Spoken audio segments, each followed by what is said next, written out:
नमस्कार दोस्तों, current affairs revision for prelim 2020 में आपका स्वागत है। आर्ट एंड कल्चर से संबंधित करंट अफेयर्स के रिवीजन का ये हमारा 10th लेक्चर है। इस वीडियो में हम मार्च महीने के आर्ट एंड कल्चर से संबंधित करंट अफेयर्स को रिवाइज करेंगे। डिस्कशन का first important article world heritage list से संबंधित है। क्या कंटेस्ट है? कंटेस्ट ये है, इंडिया ने अपनी तरफ से 2 और साइट्स को नॉमिनेट किया है और रिक्वेस्ट की है यूनेस्को से कि भाई आप हमारी ये 2 साइट्स जो हैं आपकी वर्ल्ड हेरिटेज लिस्ट में डाल दीजिए। वर्ल्ड हेरिटेज लिस्ट में वो साइट्स यूनेस्को के द्वारा डाली जाती हैं जिनको कंजर्व करना, प्रिजर्व करना पूरी मानव सभ्यता के लिए बहुत ज़्यादा इम्पोर्टेंट है। अभी तक देखो टोटल 38 इंडिया की साइट्स हैं जिनको यूनेस्को ने वर्ल्ड हेरिटेज साइट की लिस्ट में डाला है। इंडिया 6ठे नंबर पर ऐसा देश है जिसमें सबसे ज़्यादा वर्ल्ड हेरिटेज साइट्स हैं। कौन सी 2 साइट्स हैं जिनको नॉमिनेट अभी इंडिया के द्वारा किया गया है और कहा है यूनेस्को से कि आप इनको वर्ल्ड हेरिटेज साइट्स की लिस्ट में डाल दीजिए? पहली है धोलावीरा और दूसरी है monuments and forts of Deccan सल्तनत। पहले धोलावीरा की बात करते हैं। धोलावीरा देखो ये हड़प्पन सिटी है। कहाँ पर है? गुजरात में जो रण ऑफ कच्छ है, रण ऑफ कच्छ के खादिर आइलैंड पर सिचुएटेड है धोलावीरा हड़प्पन सिटी। मैप में आप लोकेशन देख सकते हो, ये गुजरात है और यहाँ पर नॉर्थ में है धोलावीरा। धोलावीरा में देखो 2 सीजनल स्ट्रीम्स हैं। ऊपर है मनसार और नीचे है मनहर। ऊपर मनसार और नीचे मनहर। इसके अलावा देखो इंडिया में 2 सबसे बड़ी जो हड़प्पन साइट्स हैं उनमें से एक है धोलावीरा और दूसरी कौन सी बड़ी हड़प्पन साइट है इंडिया में? राखीगढ़ी। राखीगढ़ी है ना। उसके बाद इंडियन सब कॉन्टिनेंट में 5th लार्जेस्ट हड़प्पन साइट है धोलावीरा। धोलावीरा की खास बात यह है यहाँ पर वाटर कंजर्वेशन सिस्टम काफ़ी ज़्यादा इफेक्टिव थे। हड़प्पन सिविलाइजेशन के दौरान 3000 BC से लेके 1800 BC के बीच ये साइट एग्जिस्ट करती थी और टाउन प्लानिंग भी काफ़ी ज़्यादा ज़बरदस्त थी। टाउन प्लानिंग तो देखो ज़्यादातर हड़प्पन साइट्स की अच्छी ही थी। ये एक मैप है टाउन प्लानिंग का। यहाँ पर है बेले और कास्टल, मतलब यहाँ पर फोर्ट है और यहाँ पे आम जनता रहती थी। यहाँ पर है लोअर टाउन और ये मिडिल टाउन। जो बड़े लोग हैं वो यहाँ पर फोर्ट में रहा करते थे, किले में, जबकि यहाँ पर कॉमन मैन रहा करते थे लोअर टाउन में और मिडिल टाउन में। यहाँ पर रिजर्वर है, reservoir with steps, small stadium, irrigation and horticulture. तो काफ़ी एडवांस थी हड़प्पन सिविलाइजेशन। खैर बात करते हैं धोलावीरा के अलावा दूसरी साइट की जिसको इंडिया के द्वारा नॉमिनेट किया गया है। ये है monuments and forts of Deccan सल्तनत, यानी डेक्कन सल्तनत के किले और स्मारक। खास बात देखो डेक्कन सल्तनत के मोनूमेंट्स और फोर्ट्स की ये है, इनमें नेशनल और international style of Islamic architecture की झलक देखने को मिलती है। इसके साथ साथ उस समय साउथ इंडिया में जो हिंदू आर्किटेक्चर था उसकी भी झलक देखने को मिलती है डेक्कन सल्तनत के मोनूमेंट्स और फोर्ट्स में। समझ गए? मतलब कन्वर्जेंस होता है काफ़ी सारे स्टाइल्स का। सबसे पहले national style of Islamic architecture, दूसरे नंबर पे international style of Islamic architecture, तीसरे नंबर पे उस समय साउथ इंडिया में जो हिंदू आर्किटेक्चर था। इन तीनों की झलक देखने को मिलती है, कन्वर्जेंस होता है डेक्कन सल्तनत के मोनूमेंट्स एंड फोर्ट्स में। इसमें 4 कंपोनेंट्स हैं देखो। बामनी मोनूमेंट्स एट गुलबर्ग कर्नाटक, दूसरा Bahmani and Barid Shahi monuments at Bidar Karnataka, तीसरे नंबर पे आदिल शाही मोनूमेंट्स एट बीजापुर कर्नाटक, सबसे लास्ट में कुतुब शाही मोनूमेंट्स कहाँ पर? हैदराबाद आंध्र प्रदेश में। अब एक क्वेश्चन का आंसर आप दीजिए। ये सारी जो साइट्स हैं ये इंडस वैली सिविलाइजेशन की साइट्स हैं। आपको ये बताना है आज का जो गुजरात है, आज के गुजरात की बाउंड्री में इनमें से कौन सी इंडस वैली सिविलाइजेशन की साइट आती है, या फिर सिंपल भाषा में कहें इनमें से कौन सी जो इंडस वैली सिविलाइजेशन है की साइट है वो गुजरात में है? लोथल, सुरकुताडा और धोलावीरा। इसका आंसर है डी। आप ये मैप देख लीजिए, यहाँ पर है धोलावीरा, ये सुरकुताडा और यहाँ पर लोथल। ये तीनों कहाँ हैं? गुजरात में। चलते हैं आगे। इसके बाद नेक्स्ट जो आर्टिकल है वो चापचार कूट फेस्टिवल के बारे में है। ये देखो मिजोरम का बहुत बड़ा फेस्टिवल है। इसे मिजोस के द्वारा सेलिब्रेट किया जाता है पूरे मिजोरम में और उन इलाकों में जहाँ पर मिजोस रहते हैं। मिजोस के लिए ये सबसे ज़्यादा पॉपुलर स्प्रिंग फेस्टिवल है। कब सेलिब्रेट किया जाता है? मार्च में। झूम ऑपरेशंस को कंप्लीट करने के बाद। झूम ऑपरेशंस मतलब स्लैश एंड बर्न। जैसे ये ज़मीन है, यहाँ पर झाड़ियाँ हैं या फिर जंगल हैं, जंगल को जला दिया जाता है और यहाँ पे खेती की जाती है। उसके बाद अलग से एरिया को जला दिया जाता है, वहाँ पर खेती की जाती है। तो ये जो प्रोसेस होती है इसे कहा जाता है झूमिंग, झूम ऑपरेशन।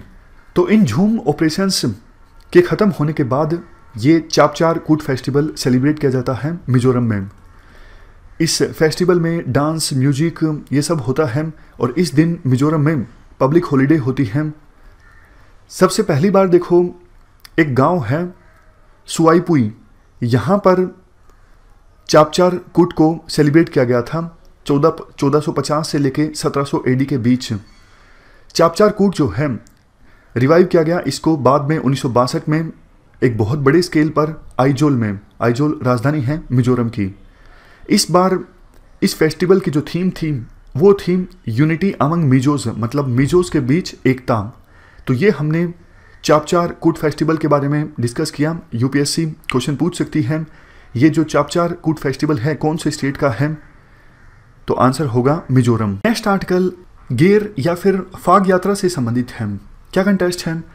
इंदौर का जिला प्रशासन प्लान कर रहा है गेर, जो कि एक ट्रेडिशनल होली प्रोसेसन है। प्रोसेसन मतलब जुलूस, इस प्रकार से यात्रा जो निकाली जाती है उसे कहा जाता है प्रोसेसन। इसको यूनेस्को की list of intangible cultural heritage में शामिल करवाया जाए। इसके लिए नॉमिनेशन भेजा जाएगा इंदौर के जिला प्रशासन के द्वारा। हम बात करें गेर या फिर फाग यात्रा के बारे में। ये देखो एक प्रकार का होली प्रोसेसन है जो कि निकाला जाता है रंग पंचमी के दिन। मध्य प्रदेश की इंदौर सिटी के विभिन्न इलाकों में 5 दिन का हॉलीडे फेस्टिवल सेलिब्रेट होता है और इसी बीच ये गेर या फिर फाग यात्रा निकाली जाती है। एफर्ट्स लगाए जा रही हैं कि होलकर स्टाइल में इस बार इस गेर या फिर फाग यात्रा को ऑब्जर्व किया जाए। देखो इंदौर में गेर की जो परंपरा है वो स्टार्ट हुई थी होलकर डायनेस्टी के दौरान। उस समय जो राजा महाराजा हुआ करते थे होलकर डायनेस्टी के, वो स्ट्रीट्स पर आया करते थे जनरल पब्लिक के साथ होली खेलने के लिए। होलकर्स देखो शुरुआत में जनरल्स हुआ करते थे पेशवा बाजीराव फर्स्ट के अंडर, लेकिन बाद में वो इंदौर के महाराजास बन गए सेंट्रल इंडिया में और मराठा एम्पायर के इंडिपेंडेंट मेंबर बन गए। ऐसा चलता रहा 1818 तक, लेकिन जब ब्रिटिश रूल इंडिया में आया तो प्रिंसली स्टेट बन गया इंदौर। डायनेस्टी को इस्टेब्लिश किया गया था मल्हार राव के द्वारा, जिन्होंने 1721 में मराठा एम्पायर के पेशवा बाजीराव फर्स्ट की सर्विस को ज्वाइन किया और क्विकली मल्हार राव जो थे वो सूबेदार बन गए। मल्हार राव होलकर ने बाद में डायनेस्टी रूल इस्टेब्लिश किया इंदौर के ऊपर। तो ये हमने आर्टिकल डिस्कस किया गेर या फिर फाग यात्रा के बारे में। पूछा जा सकता है कहाँ पर ये प्रोसेसन निकलता है। इंपॉर्टेंट आर्टिकल गौरा देवी के बारे में है। क्या कंटेस्ट है? यूनियन एचआरडी मिनिस्टर ने कुछ दूसरी मिनिस्ट्री की सीनियर वुमेन ऑफिसर्स के साथ मिलकर गौरा देवी की याद में न्यू दिल्ली में एक पौधा उगाया। पौधा मतलब प्लांट। गौरा देवी चिपको आंदोलन की एक्टिविस्ट थी। इनका जन्म होता है 1925 में उत्तराखंड के एक गांव लटा में, लेकिन बाद में अलकनंदा रिवर के नज़दीक रेणी गांव में रहने लगी गौरा देवी। जब चिपको मूवमेंट स्टार्ट हुई 1974 में, तो इन्होंने उस समय एक ऑर्गेनाइजेशन को लीड किया, महिला मंगल दल मतलब वुमेन वेलफेयर एसोसिएशन। इन्होंने चिपको मूवमेंट में इंपॉर्टेंट रोल प्ले किया और पेड़ों को कटने से बचाया। 1974 में इन्होंने नोटिस किया कि जंगलों में जो लोकल कॉन्ट्रैक्टर है वो पेड़ों को काट रहा है और रेणी विलेज के जो मैन थे उनको कॉन्ट्रैक्टर के द्वारा और गवर्नमेंट ऑफिशियल्स के द्वारा कह दिया गया था कि हम आपको कंपनसेशन देंगे पेड़ों को जो काटा जा रहा है इसके बदले। बट गोरा देवी और इनकी साथियों ने चैलेंज किया इस प्रपोजल को। इन्होंने पेड़ों को हग कर लिया, मतलब पेड़ों से ये लिपट गए। इन्होंने कहा कि आप हमें मार दीजिए लेकिन हम पेड़ों को नहीं काटने देंगे। लगातार 3 से 4 दिन तक ये पेड़ों की सुरक्षा करती रही और आखिरकार कॉन्ट्रैक्टर को वहां से निकलना पड़ा। तो इस प्रकार से चिपको मूवमेंट जो थी वो सफल हुई और पेड़ों को कटने से बचाया जा सका। गोरा देवी का मानना था फॉरेस्ट जो है जिनमें पेड़ों को काटा जा रहा था वो उनका मायका है। मायका मतलब मदर हाउस। तो ये हमने गोरा देवी के बारे में इंपॉर्टेंट इंफॉर्मेशन डिस्कस करी। चलते हैं आगे। इंपॉर्टेंट आर्टिकल अतुकल पोंगल फेस्टिवल के बारे में है। क्या कंटेस्ट है? लाखों महिलाएं इकट्ठा हुई केरला के शहर तिरुवनंतपुरम में एनुअल अतुकल पोंगल फेस्टिवल को परफॉर्म करने के लिए। कहाँ पर? अतुकल देवी टेम्पल में।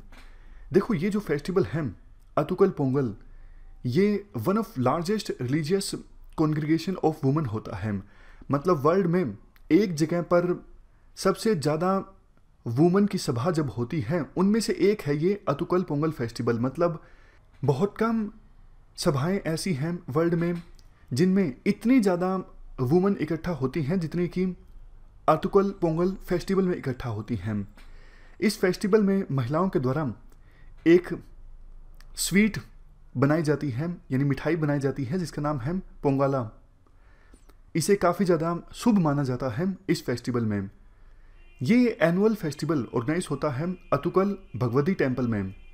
ऊपर नाम दिया हुआ था सिर्फ अतुकल देवी टेम्पल और नीचे अतुकल भगवती टेम्पल, दोनों सेम हैं। इस मंदिर को देखो वुमन सबरीमाला के नाम से भी जाना जाता है। क्यों? क्योंकि देखो जैसे सबरीमाला टेम्पल में सिर्फ मैन जाते हैं मंदिर के अंदर अपनी श्रद्धा को अर्पित करने के लिए, इस टेम्पल में सारे जो रिचुअल्स हैं वो महिलाओं के द्वारा परफॉर्म किए जाते हैं। इसीलिए अतुकल भगवती टेम्पल को वुमन सबरीमाला के नाम से भी जाना जाता है। किस लिए फेमस है ये फेस्टिवल? देखो एक लोकल स्टोरी है जो पुराना तमिल एपिक है शिल्पादिकम, ये आपने एंशिएंट हिस्ट्री में पढ़ा होगा। इस एपिक की जो हीरोइन है जिसका नाम है कन्नगी। कन्नगी देखो अपने पति कोवलन के साथ हुए इनजस्टिस का बदला लेना चाहती थी और इसीलिए उन्होंने मदुरई सिटी को डिस्ट्रॉय कर दिया। और मदुरई सिटी को डिस्ट्रॉय करके जब वो जा रही थी केरला की एक जगह कोडुनगल्लूर में, तो रास्ते में एक महिला ने उनकी काफ़ी ज़्यादा आवक भगत की थी और इसी हॉस्पिटैलिटी को ऑब्जर्व करने के लिए ये फेस्टिवल सेलिब्रेट किया जाता है अतुकल पोंगल फेस्टिवल। समझ गए? मैं फिर से रिपीट कर देता हूँ 10 सेकंड में।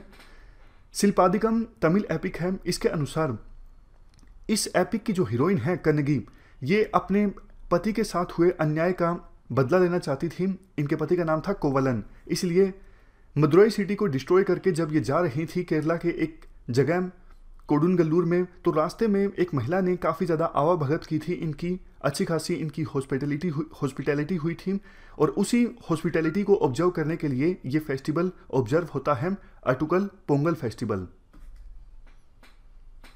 तो ये हमने आर्टिकल डिस्कस किया। चलते हैं आगे। इंपॉर्टेंट आर्टिकल पिरामिड ऑफ जोजर के बारे में है। ये पिरामिड कहाँ पर है? इजिप्ट में, यानी मिस्र में। ये पिरामिड देखो 4700 साल पुराना है। 1992 में एक भूकंप आया था इजिप्ट में जिसकी वजह से इस पिरामिड को काफ़ी ज़्यादा नुकसान पहुंचा था और बिल्कुल कोलैप्स होने की सिचुएशन में ये पिरामिड आ गया था। लेकिन उसके बाद इजिप्ट की सरकार ने निर्णय लिया कि इस पिरामिड को हम रीस्टोर करेंगे, ठीक करेंगे ताकि ये कोलैप्स ना हो जाए। 14 साल तक रीस्टोरेशन का काम चलता रहा इस पिरामिड का और अब इस पिरामिड को जनता के लिए ओपन कर दिया गया है इजिप्ट की सरकार के द्वारा। विश्वास ये किया जाता है इस पिरामिड को डिजाइन किया गया था इमोटेप के द्वारा। जो ये इमोटेप हैं इन्हें देखो वर्ल्ड का फर्स्ट आर्किटेक्ट माना जाता है। कुछ बेसिक बातें हम इस पिरामिड के बारे में जान लेते हैं। कितने साल पुराना? 4700 साल। 60 मीटर ऊंचा, 7 मीटर चौड़ा। कहाँ पर है? मिस्र की जो राजधानी है कायरो, जिसे हिंदी में काहिरा कहा जाता है, राजधानी से 24 किलोमीटर साउथ वेस्ट में है और मेम्फिस की रॉयल कैपिटल के बाहर है। देखो, एंशियंट इजिप्ट की कैपिटल हुआ करती थी मेम्फिस, तो इस रॉयल कैपिटल के बाहर है और कायरो से 24 किलोमीटर साउथ वेस्ट में है ये पिरामिड। वहाँ पर एक सैकारा आर्कियोलॉजिकल साइट है, इसी के नज़दीक है। यहाँ पर एक कॉम्प्लेक्स भी है जिसमें काफ़ी सारे हॉल्स हैं और कोर्ट्स हैं। पिरामिड के आसपास है ये कॉम्प्लेक्स। देखो, ये वर्ल्ड की ओल्डेस्ट मोन्यूमेंटल स्टोन बिल्डिंग है, यूनेस्को की वर्ल्ड हेरिटेज साइट है। इस पिरामिड को बनवाया गया था जब इजिप्ट में फराओ जोजर का रूल था। ये फराओ जोजर जो हैं, ये देखो एंशिएंट इजिप्ट की 3rd डायनेस्टी के 2nd किंग थे। फराओ जोजर का 19 साल का जो रूल था, इसमें काफ़ी सारी टेक्निकल इनोवेशंस देखने को मिली और स्टोन आर्किटेक्चर पर काफ़ी ज़्यादा काम हुआ। हम बात करें इमोटप की, जिन्हें वर्ल्ड का फर्स्ट आर्किटेक्ट माना जाता है और इन्होंने डिज़ाइन किया था इस पिरामिड ऑफ जोजर को। ये देखो, फिजिशियन, एस्ट्रोलॉजर दोनों थे। इन्होंने फराओ जोजर के रूल में एज ए मिनिस्टर सर्व किया। आप मैप भी देख लीजिए। सैकारा ये आर्कियोलॉजिकल साइट है और यहीं पर लोकेटेड है पिरामिड ऑफ जोजर। यूपीएससी हालांकि देखो इतना डिटेल में तो नहीं पूछेगी जितना हमने डिस्कस किया है, लेकिन मैपिंग से संबंधित क्वेश्चन यूपीएससी पूछ सकती है। चलते हैं आगे। Important article doctor Ram Manohar Lohia के बारे में है। क्या कंटेस्ट है? 23 मार्च को बर्थ एनिवर्सरी होती है डॉक्टर राम मनोहर लोहिया की। तो इस मौके पर प्रधानमंत्री ने श्रद्धांजलि दी डॉक्टर राम मनोहर लोहिया को। तो इनके बारे में हम इंपॉर्टेंट इन्फॉर्मेशन डिस्कस कर लेते हैं। ये देखो, सोशलिस्ट लीडर थे। इन्होंने इंडियन स्ट्रगल फॉर फ्रीडम में इंपॉर्टेंट रोल प्ले किया। 1934 में राम मनोहर लोहिया कांग्रेस सोशलिस्ट पार्टी से जुड़े। ये नहीं चाहते थे कि सेकेंड वर्ल्ड वॉर के दौरान इंडिया ब्रिटेन की तरफ से पार्टिसिपेट करे।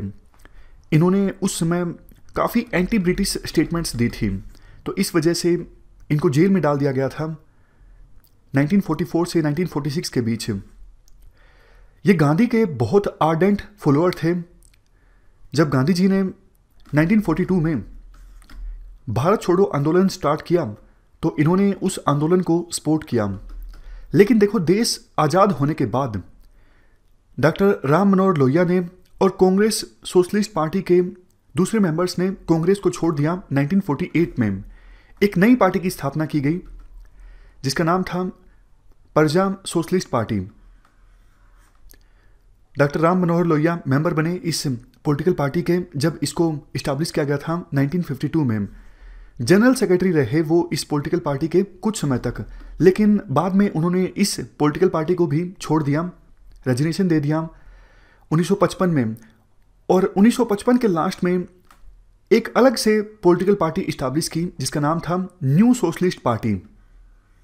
न्यू सोशलिस्ट पार्टी के चेयरमैन बने डॉक्टर राम मनोहर लोहिया और इस नई न्यू सोशलिस्ट पॉलिटिकल पार्टी के जर्नल के एडिटर भी बने। जर्नल का नाम था मैनकाइंड। अगर इनके दूसरे काम के बारे में बात करें, marks, Gandhi and socialism, guilty man of India's partition, ये सब किताबें या फिर ये सब वर्क इन्होंने पब्लिश किए। 1963 में लोकसभा में चुने गए डॉक्टर राम मनोहर लोहिया और 1967 में इनकी डेथ हो गई। जैसा हमने देखो शुरुआत में डिस्कस किया, ये सोशलिस्ट लीडर थे। इन्होंने काफ़ी तरह की इनइक्वालिटीज़ की बात की, जैसे जेंडर इक्वालिटी, रेसिज्म, स्किन के आधार पर डिस्क्रिमिनेशन होता है, इकोनॉमिक इक्वालिटी, कास्टिज्म यानी कास्ट के नाम पे इनइक्वालिटी, या फिर कॉलोनियल एक्सप्लॉयटेशन। तो इस प्रकार से इन्होंने समाज से हर प्रकार की इनइक्वालिटी को ख़त्म करने की कोशिश की, इस दिशा में काम किया। चलते हैं आगे। Next article digitised scripts of Yakshagana के बारे में है। क्या कंटेस्ट है? देखो एक ट्रस्ट है जिसका नाम है यक्षा वाहिनी। इस ट्रस्ट ने वॉलंटरी, यानी सरकार ने इनको बोला नहीं था, अपने आप से इस ट्रस्ट ने 900 यक्षगान की स्क्रिप्ट्स को डिजिटाइज कर दिया। अब ये स्क्रिप्ट्स जो हैं वो ऑनलाइन अवेलेबल हैं, आप भी यक्षगान की इन स्क्रिप्ट्स को एक्सेस कर सकते हो। यक्षगान इंपॉर्टेंट है, इसके बारे में हम बेसिक इंफॉर्मेशन डिस्कस कर लेते हैं।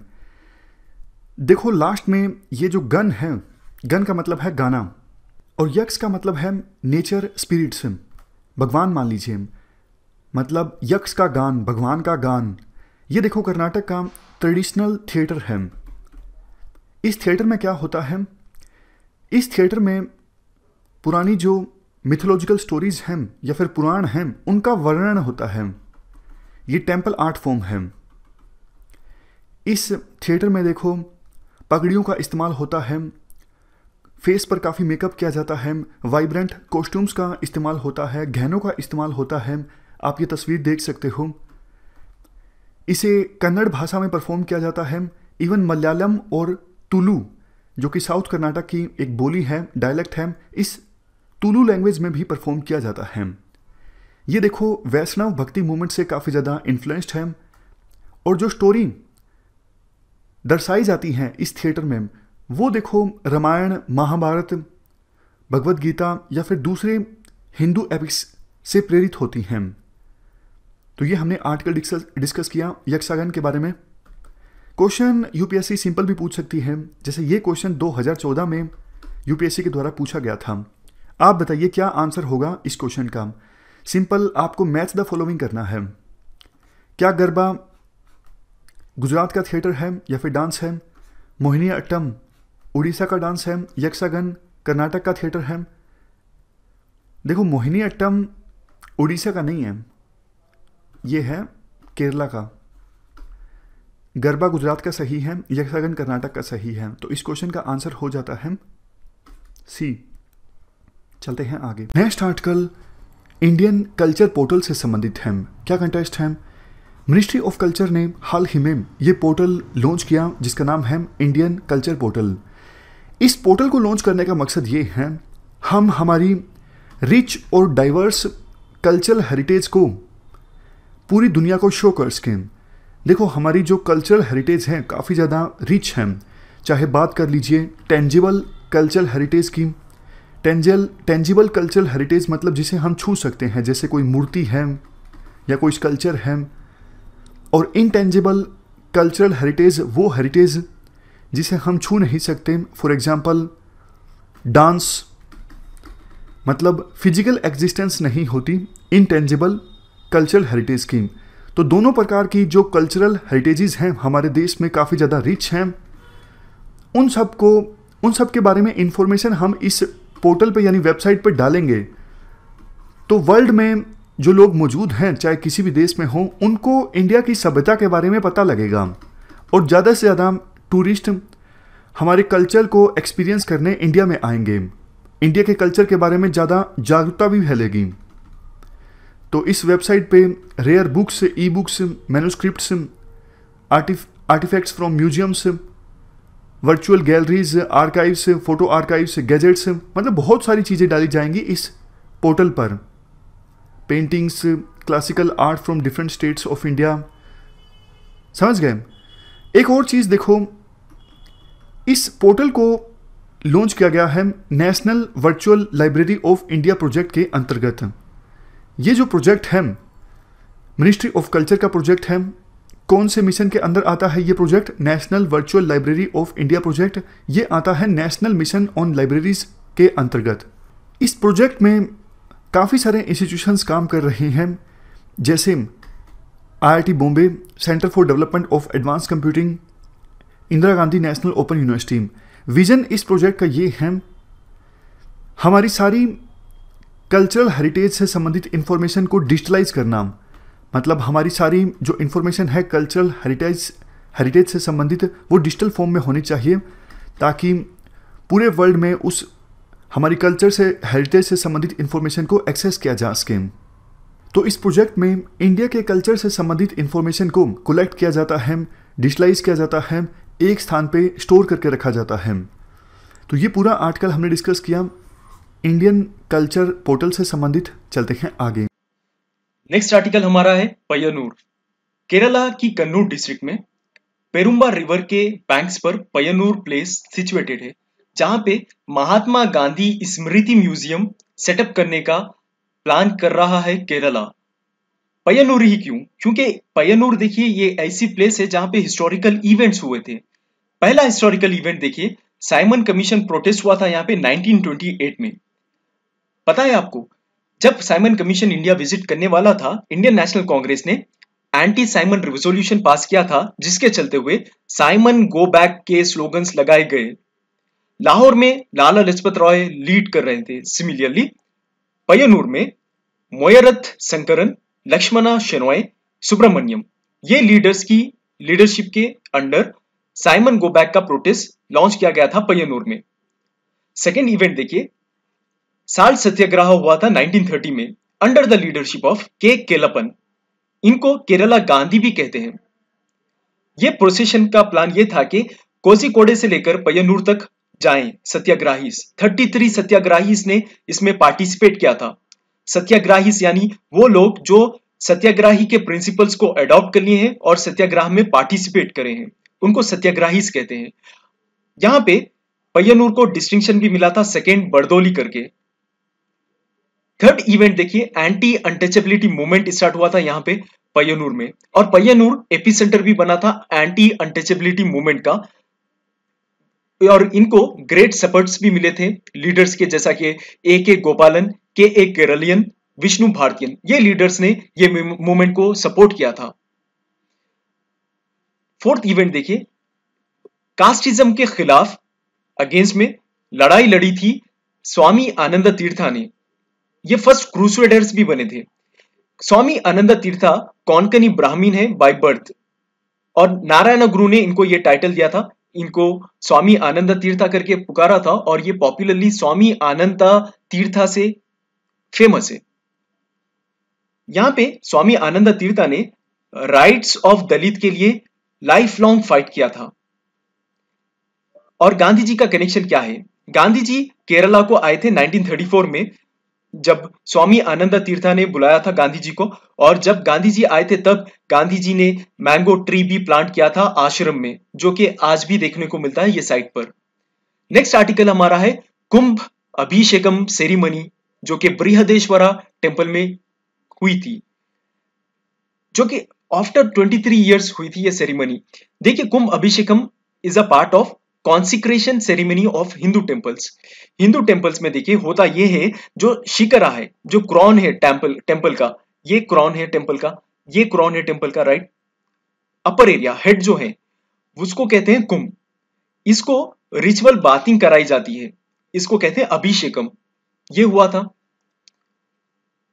बृहदेश्वरा टेम्पल की अगर मैं बात करूं तो बृहदेश्वरा टेम्पल को 1003 एडी में चोला एम्परर राजा राजाबन ने बनाया था, जो कि एक लार्जेस्ट टेम्पल है साउथ इंडिया का, और ड्रेविडन आर्किटेक्चर का भी। इसकी वजह से जो भी आउटस्टैंडिंग होते हैं मॉन्यूमेंट्स, उसको रिकॉग्नाइज करती है UNESCO. That's the reason why Brihadeeswara temple भी यूनेस्को के वर्ल्ड हेरिटेज साइट में से एक है। इसके अलावा गंगईकोंडा चोलापुरम, ऐरावतेश्वरा टेम्पल दारासुरम में, इनको भी रिकॉग्नाइज किया था यूनेस्को ने, ठीक है। और ये Brihadeeswara temple also known as Periya Kovil Raja Rajeshwara temple Raja Rajeshwaram, जो कि सिचुएटेड है तंजावुर में, तमिलनाडु में, जो कि कावेरी बैंक्स में मिली जाती है, south banks of Kaveri river. और ये टेम्पल लॉर्ड शिवा को डेडिकेटेड किया गया है। तो इस डिस्कशन में फिलहाल इतना ही है। Thank you very much for discussion.